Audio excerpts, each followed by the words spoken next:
कांग्रेस के समय में 1991 और 1993 के बीच में जब कश्मीरी भाई हमारे यहाँ करके परिवार छोड़कर, वहाँ से घर परिवार छोड़ करके यहाँ आए विस्थापित होकर, उस समय इन लोगों ने कुछ जमीन खरीदी थी बहादुरगढ़ में आकर, और वो झगड़े की जमीन थी।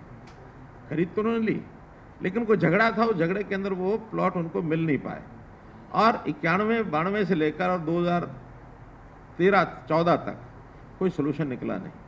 14 के बाद जब वो विषय हमारे पास आया, हमने आकर के अब उसमें से 7 परिवारों को तो पहले दिया जा चुका था, 21 परिवारों ने अपनी ज़मीन खरीदी, और खरीद के बाद में फिर वो झगड़े वाली भले थी लेकिन उन्होंने बेच दी अपनी। 28 और 182 परिवारों को आज वो प्लॉट दे दिए जाएंगे। यानी एक, इसको हमने वचन पूर्ति कहा है।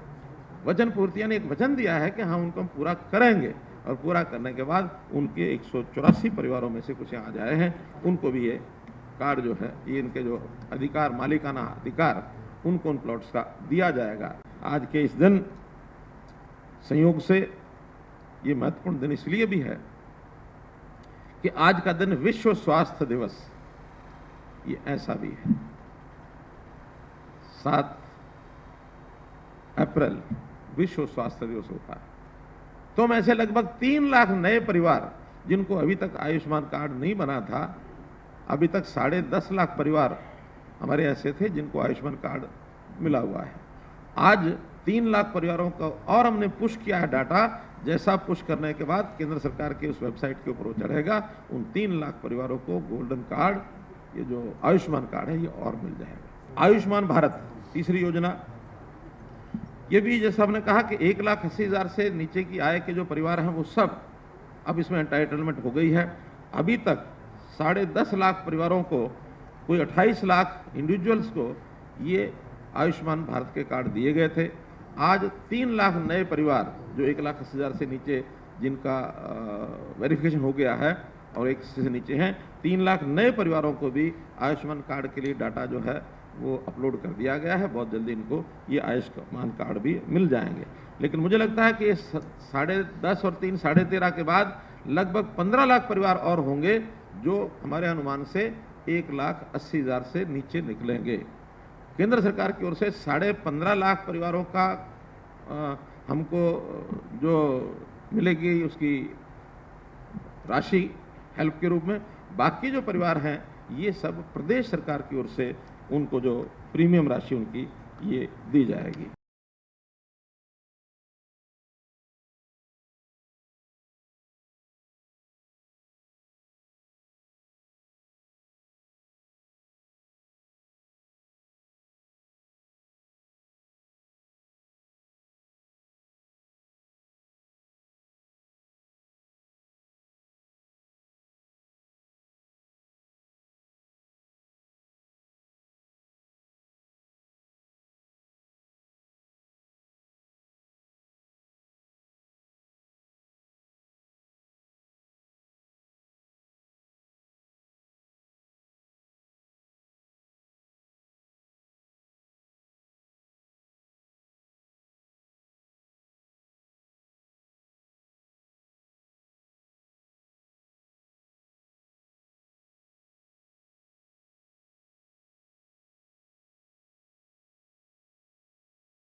हम लोगों ने कुछ योजनाएं ये जो नई बनाई हैं, उन योजनाओं में खास करके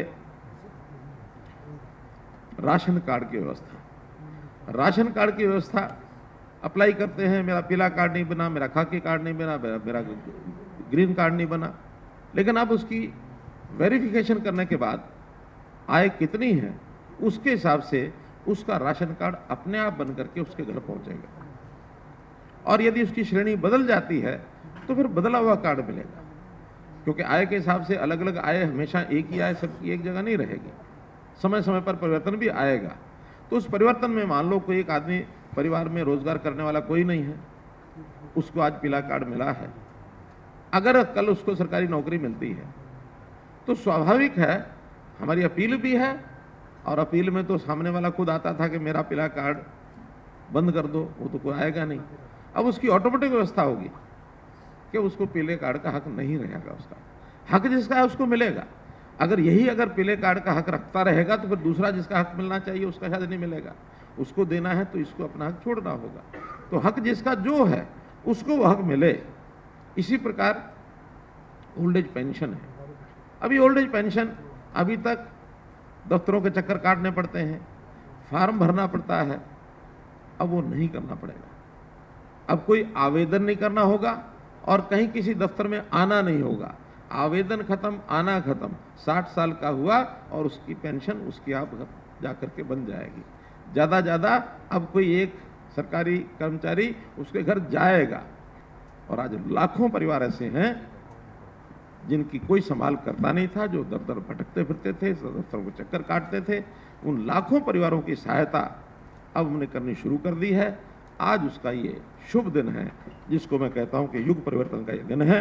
आज बहुत ही एक ऐतिहासिक दिन है, कोई साधारण दिन नहीं है। जैसा ये कहा जा सकता है कि आज़ाद भारत में एक परिवर्तन का दिन है और वो हम सौभाग्य है कि उसको हरियाणा से शुरू कर रहे हैं। व्यवस्था परिवर्तन की जो बात हमने वर्षों पहले कही थी, जिसके लिए लगातार मेहनत की, और उसका परिणाम कब निकलेगा उस समय मेरे से भी पूछा जाता था तो मैं बता नहीं पाता था। लेकिन आज कम से कम मैं कह सकता हूं कि वो व्यवस्था परिवर्तन का दिन वो आ गया है। व्यवस्था परिवर्तन यानी अंग्रेजों के समय हर कोई अपने अधिकार को मांगता था। हमको ये चाहिए, हमको मिलता नहीं है। देश आज़ाद हुआ। दुर्भाग्यपूर्ण स्थिति ये रही कि उस समय भी व्यवस्था बदली नहीं। और इन सरकारों से, जो अपनी सरकारें जिनको हम कहते हैं, वहां भी ये जो मांगने की प्रथा, अधिकार मांगने की प्रथा, ये लगातार बनी रही और अभी तक बनी हुई है। क्या हम आज़ाद हो गए? अगर आज़ाद हो गए तो हमको अपने अधिकार, अपने हक, अपनी चीज़ें मांगनी क्यों पड़े? अपने आप मिलनी चाहिए। और जब अपने आप मिलने का कोई सिस्टम जब तक नहीं बनेगा तब तक हम ये कहेंगे हमारी वो आज़ादी अभी मिले नहीं है। हमने इस पर विचार किया कि जिसका जो हक है वो उसको मिले, उसके घर जाके मिले। उसके लिए नई व्यवस्था शुरू की, परिवार पहचान पत्र। एक यूनिक व्यवस्था, देश में तो कहीं है भी नहीं, दुनिया में भी कहीं नहीं है। अभी तक आधार नाम से हमने सिटीजन की एक पहचान बनाई और उसका लाभ जितना भी एक सीमित मात्रा में हमको हो रहा है, लाभदायक हुआ है वो भी। लेकिन अपनी सामाजिक व्यवस्था वो एकांगी व्यवस्था, सिटीजन की अकेले की व्यवस्था नहीं है। ये व्यवस्था परिवार की व्यवस्था है और बहुत योजनाएं वो हमारी परिवार से जुड़ी हुई हैं।